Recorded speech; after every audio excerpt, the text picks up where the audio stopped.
I was looking back through my Instagram posts over the last few years, and I saw one that I posted a long time ago. And it just said, Visit the Panda.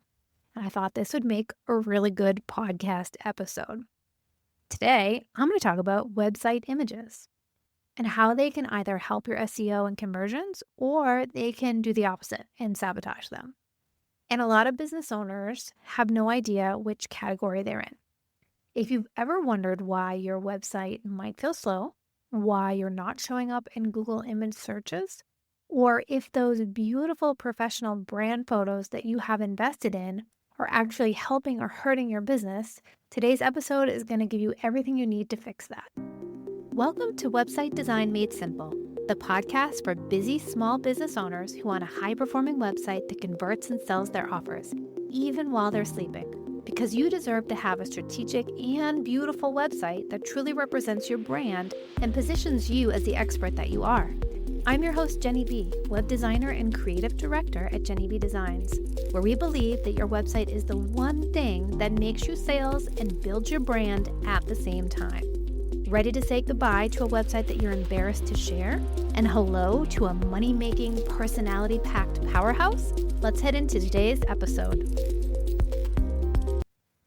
Welcome back to the pod. Thank you so much. I appreciate you joining me today. If we haven't already met, I'm going to do my quick introduction like I always do. My name is Jenny B. I own Jenny B Designs. We are a brand and web design studio, and I am passionate about helping small business owners just like you design beautiful websites that attract their ideal clients and make them money. Because at the end of the day, if your website isn't working for you around the clock, bringing in clients and making you money, it's not working. You can find all the things about me at jennybdesigns.com. I have episode notes from my podcast catalog with close to 100 episodes. It's almost 100 very soon. And you can go back and check, and I've talked about a range of topics. And if there's something that you want me to chat about and you don't see it in my list of topics, shoot me an email. I would love to hear from you and know what can I talk about next. Today's topic is images and image sizes. I'm going to share 3 image mistakes that could be hurting your website. The first one is massive file sizes. I am talking about professional photos straight from a DSLR camera that could be 5+ megabytes in size. The ideal size for a photo is about 100 kilobytes per image, around there. And if you have beautiful photos that are large, these beautiful photos could be making a visitor leave before they even see them. That's mistake number 1. The second one is terrible file names. Every single image on your website needs a file name. Sometimes you will see images named as img_12.jpg or dsc_5773.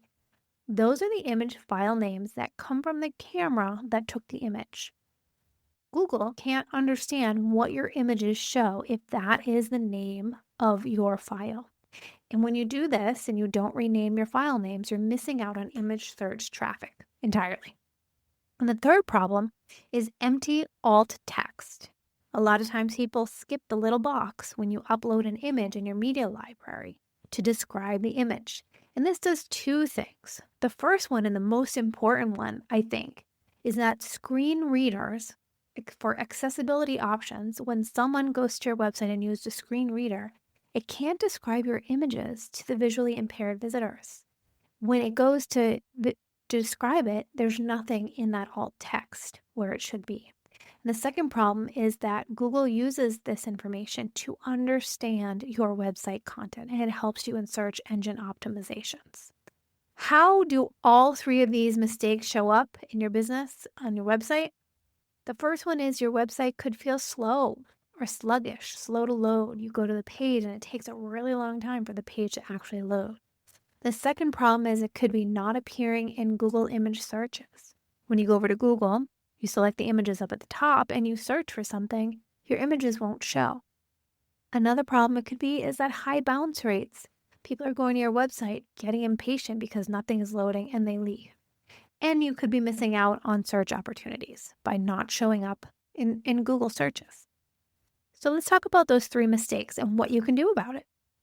Let's start with the file names, the ones that I mentioned that is showing up as im_123.jpg. Before you upload your image to your website, replace those file names. And when you replace those file names, think about what words you can use that describe your business. If you have a spa, perhaps you could use something like relaxing spa massage Boston, whatever your location is. Ensuring that you're using words that your potential client might be looking for in Google. And I just shared an example that had spaces in between the words. Relaxing spa massage Boston. Instead of spaces, use dashes, not underscores, dashes. This helps Google identify that these are different words. If you have a location, like I shared, Boston, include that if you're local. And keep it descriptive but concise, not too long. That's the first thing that you're going to do. When you have an image, before you upload it, replace the file name. The second mistake is that alt text, and this serves two purposes, for accessibility and for search.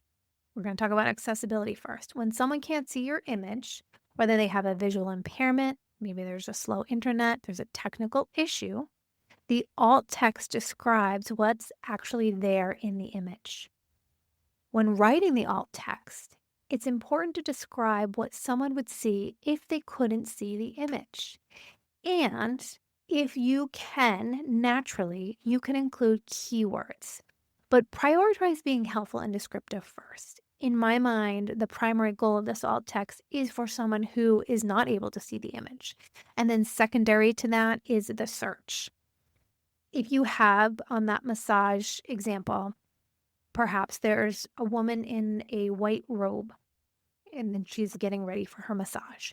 Instead of writing woman in white robe, you can try something like client enjoying relaxing massage at luxury day spa.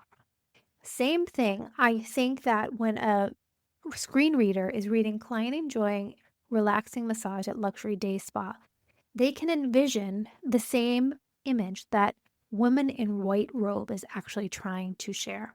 But in the second example, it is using more keywords that can be found in search engines. It needs to sound natural, but useful for both people and search engines, and it might take you an extra minute or two. Originally, when I've always done these alt images, in my mind, it was always for accessibility, and I tended to be a little bit more on the woman in white robe side of things, just describing the image so someone can see what it is. But as I've understood over the years the importance of search engine optimization, just take that extra 30 seconds and add some additional words that someone might be searching on Google, but also share the explanation of what the picture is. And AI is a great tool for this. If you can't be creative, tell AI, this is what the picture is. I want it to be descriptive for screen readers, but also have some keywords. And I'm sure that it can help you come up with some good examples as well. That's mistake number 2. And then the third mistake is the file size. And this is where the panda post inspired this whole episode. The panda is...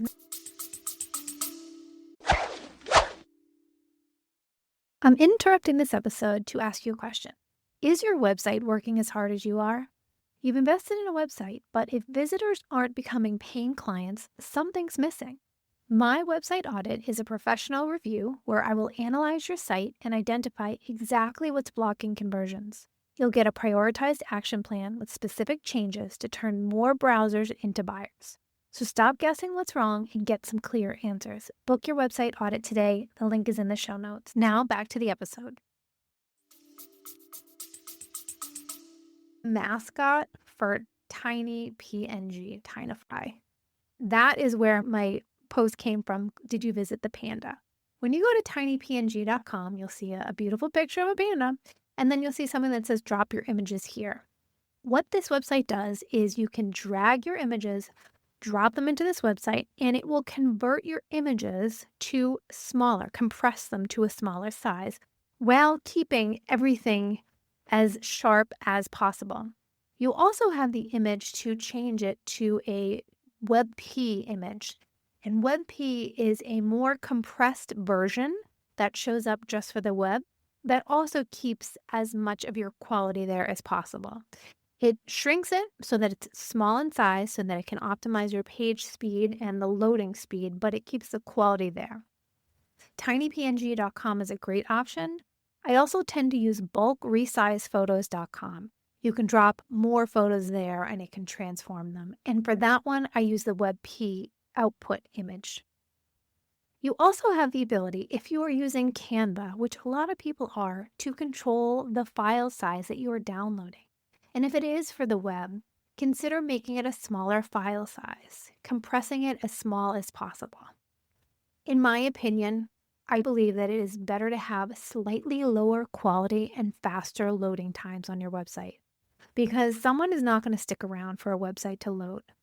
But if it loads quickly and the image is slightly less quality than it would be if it took longer to load, I think your visitors are more likely to forgive that than the loading time. Those are the 3 mistakes and what you can do about them. Quick audit, if you want to do something, shouldn't take you long. The first one is you can test your speed site. You can go to Google Page Insights, enter your URL, and it will tell you your page speed.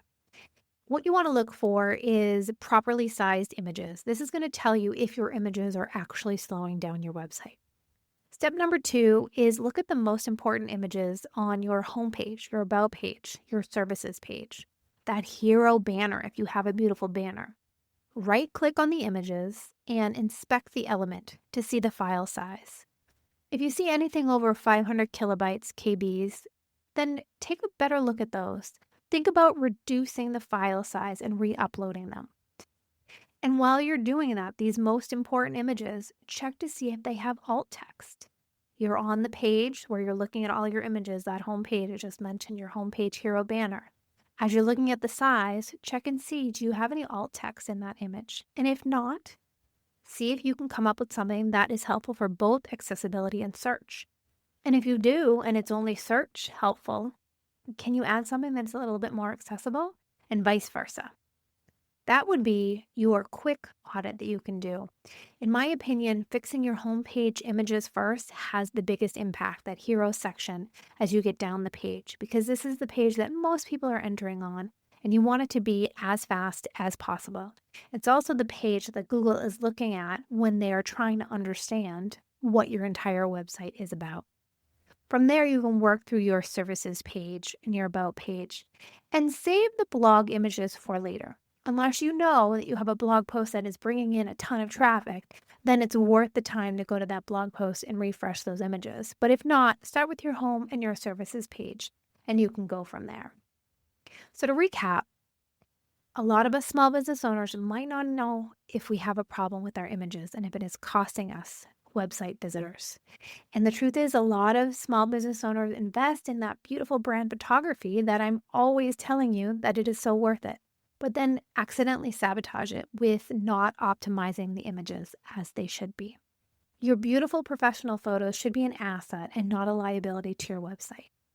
And it's not about being a technical expert. I don't want you to do all the technical things, but it is about making sure your investment, those photos, your website, it's actually paying off. If you spend a few minutes getting this right, your website will work better for you for months to come.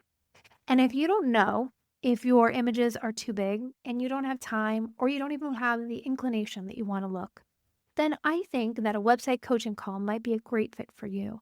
I can spend some time looking at your images and looking at what you've got going on in your website, and we make a plan that you can make some strategic changes to your website that makes it work better for you in the long run.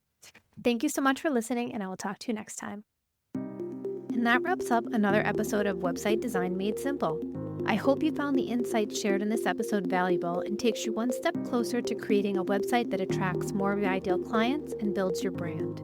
If you enjoyed this episode, please take a minute to leave a review on Apple Podcasts or a rating on Spotify. Your review will help us reach more small business owners like you who are ready to make more money with their website.